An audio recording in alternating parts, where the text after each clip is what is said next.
What's up, everybody? Welcome to Wonders Workshop, and today we are going to be talking about how to read trading cards. And I think this is a really interesting topic. This was a request from somebody on the Stoneseeker Society. And of course, if y'all ever have requests for something for me to talk about, just let me know. I am happy to make videos. I love to talk about things that y'all want to talk about. And so I'm not going to be talking about how to read, like, this is where the cost is, this is where the power is, this is the name, so on and so forth. There's a lot of great videos out there. Ben of Be a Hero Gaming has one. There's just a lot of great videos for that all around. This is more going to be about reading the text of the card. So specifically the abilities of the card. And there's a lot of different things that go into this, a lot of different things to think about. And one of the key things is keywords, understanding keywords. And these are different across all games. In Wonders, there are things like deny, attuned, so on and so forth. And Wonders makes it really easy. On commons, uncommons, and rares, the keywords are always defined. On epics and mythics, the keywords are not defined. Let's use Baron the Unstable as an example. Got him pulled up in the codex right here. Baron the Unstable, on arrival, target player sacrifices an item in this realm. On arrival is a timing keyword, so that's a little different. Tap free. Again, most people know what tap free does if they've been playing Wonders, but deny here is the keyword that I'm talking about. It's a set-based keyword. Deny 2, put 2 cards from the top of your deck into the abyss. The open parenthesis, put 2 cards in the top of your deck into the abyss, close parenthesis, is explaining what the keyword deny does. And there's several other examples, like Black Hole Blunderbuss here. Equipped Wonder gets +9. Attuned Heliosynth, open parenthesis, if you control a Heliosynth land, don't spend an action when you play this from your hand. Close parenthesis. Again, we define attuned here on a card so that people know what it does. Versus there's other cards like Blindsworth Goldscale. Flying is a keyword, but this is an epic, so it's not defined. And I think this is a really smart move because you can play really, really, really, really good games of Wonders with commons, uncommons, and rares. You don't need epics and mythics to be able to play a good game of Wonders. Playing epics and mythics, you really start to move into a sort of really competitive mindset, in my experience, and playing at a higher level. But you can, the 2-player starter kits, I want to say were pretty much entirely commons, uncommons, and rares. I don't even remember if there was an epic in those. I want to say if there was, it was super rare, and there was definitely not a mythic in the 2-player starter kits, unless you pull it out of a pack. I'm talking about the actual structure decks. And so there's just a bunch of different things that tell you, like, they define the keywords for you as you're learning to play so that you can figure it out easily. I want to look at an example of a more complex card in Wonders. Cindermaw the Scalder. This is a good example of how to break down sentences on still a fairly easy card, but it's a little bit more complex to read. It has flying. Flying is a keyword. This is an epic, so flying isn't going to be explained, but it's on there. We read that text. You know what flying is if you're reading the cards. The more complicated part of this text reads, whenever a stone is seized from you, you may put this from your hand into that realm for no cost if you have Sulfera Link. If you do, sacrifice it at the end of the round. Now, people say in Magic that reading the card explains the card. And that's great if you have experience reading cards and understand how to read cards. This is a fairly simple example of learning how to read cards. Reading cards is all about the grammar of what things says. In Magic and Wonders, it's about where the breaks in the paragraphs are. In Yu-Gi-Oh, that doesn't work so well. But it's about understanding the grammar and the phrasing. So this says, whenever a stone is seized from you, comma, you may put this from your hand into that realm for no cost if you have Sulfera Link, period. If you do, comma, sacrifice it at the end of the round, period. So let's break this down further.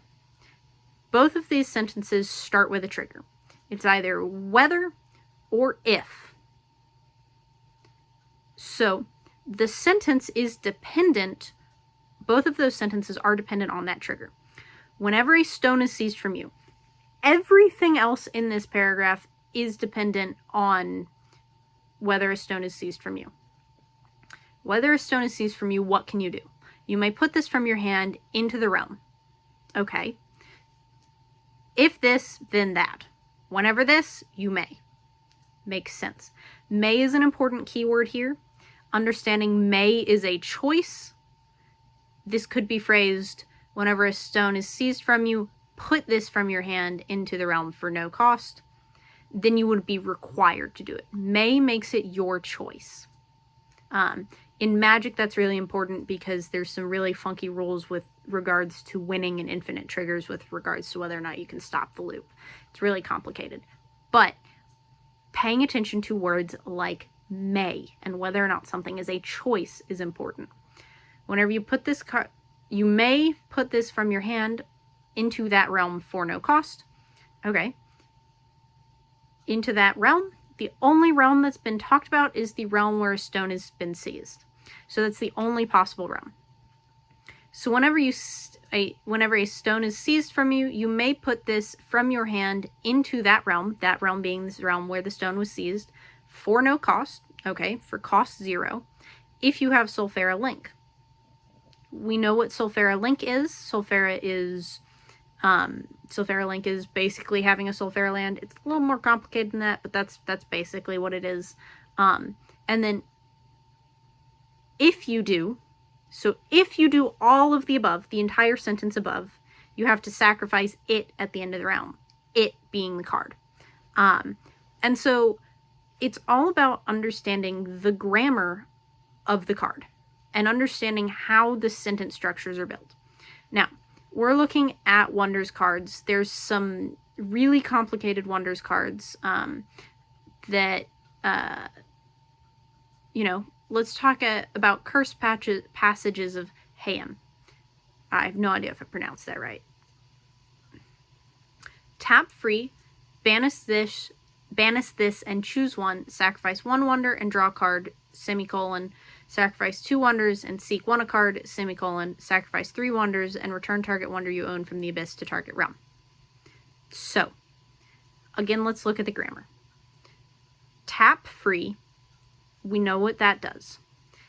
Then the choice is banish this and choose 1, colon.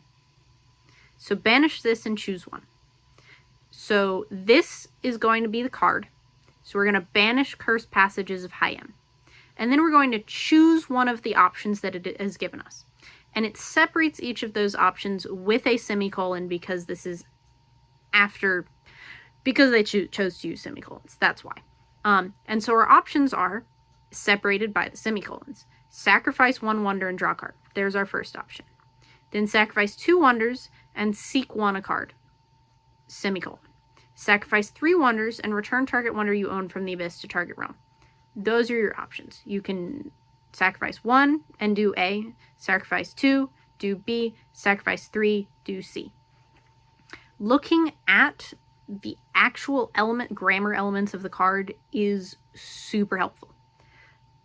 Now, let's look at some way more complicated examples from Magic, because most of the cards in Wonders are well written enough to not be this confusing. So I've looked up a website, TCG Player. If you play enough games outside of Wonders, you know what this is. This is the top 10 most confusing cards in Magic the Gathering. And so if we just look at a couple of these are like really confusing cards. Like, some of these I look at and I go, what is this trying to say? I like to look at Chains of Mephistopheles, because it is a complicated card to read. but when we break it down, it becomes easier. It's an enchantment. For those of you who don't know what that means that just means that it stays on the field. It's not like a spell in Wonders that just you play it and it goes away. This is kind of like an item, except it's not an item. The main thing is to know that this stays on the field. And this reads, every time a player draws a card, that player must first discard a card from his or her hand. If there are no cards in the player's hand, take the top card from their library and place it into the graveyard instead of drawing. This enchantment does not apply to the first card drawn by a player during the draw phase. So, it's a mouthful. But if we break it down, let's look at what it says. Every time a player draws a card. So this is whenever you draw, right? That player must first discard a card from his or her hand. Okay, that makes sense. When I draw a card, I discard. Well, before I can draw, I must discard. So, if something tells me to draw, I have to discard first. If there are no cards in player's hand, in the player who's going to draw's hand, they have to take the top card from their library and place it into their graveyard instead. Graveyard is also known as Abyss in Wonders. So now we have, all right, it's my turn to draw. First I have to discard. Okay. Do I have a card in my hand to discard? If yes, discard a card. If no, take the top card of my library and place it into my graveyard instead of drawing. And so this is another replacement effect. There's a really good chart that also explains it down here. And so this is about reading literally what the card says. I think a big thing with understanding cards is, what does the card literally say? And you follow this chart, which is also what this card says. It's just really complicated way of wording it. Every time a player draws a card. Okay, if you would draw a card. Now, this key thing is, does this enchantment does not apply to the first card drawn by each player during their draw step. If you would draw a card, is it your draw step? That refers to this last piece. Is it your draw step? Yes.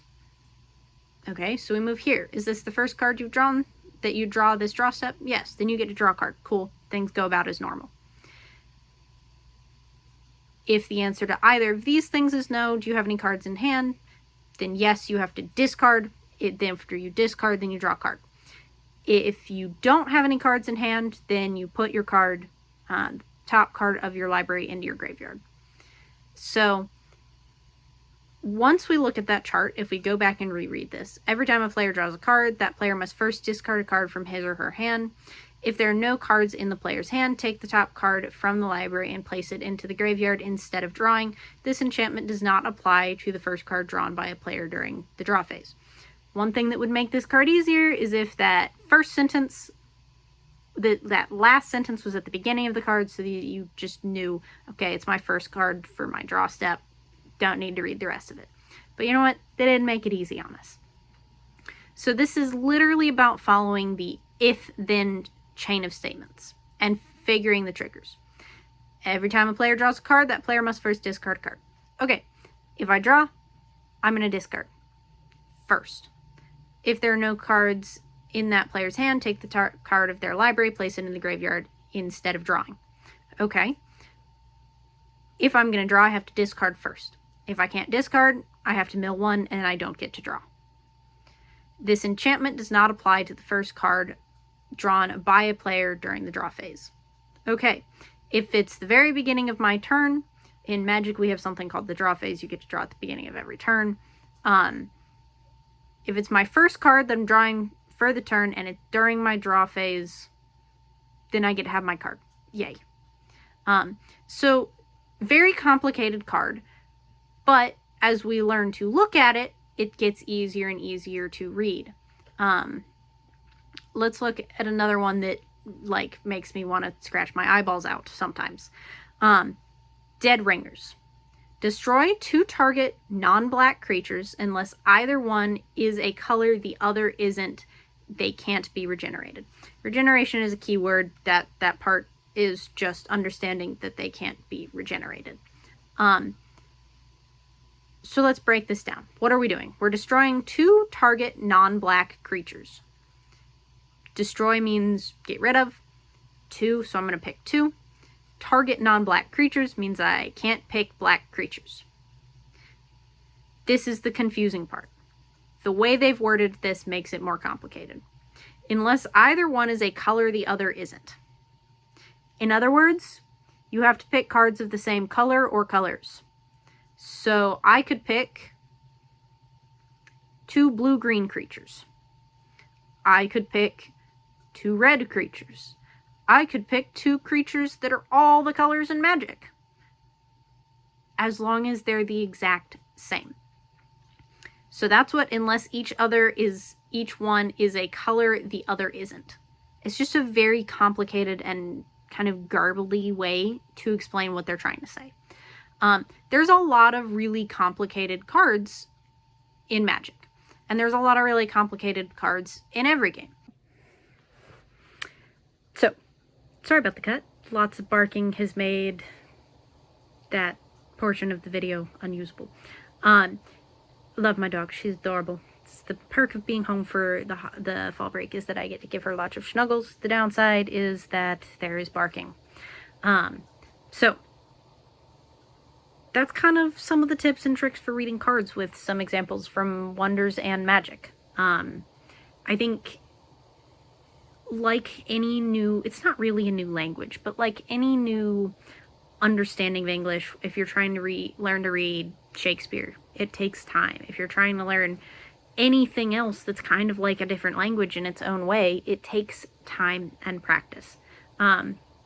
Luckily, Wonders tends to make things easy, and I have found, like I said and like I did, if you break things down sentence by sentence, piece of sentence by sentence, and you look for the grammar pieces, your commas, your periods, your semicolons, your colons, all of the above, it helps make things a lot easier. I hope this video has been helpful. This is admittedly something that I've been doing for over half my life, reading cards.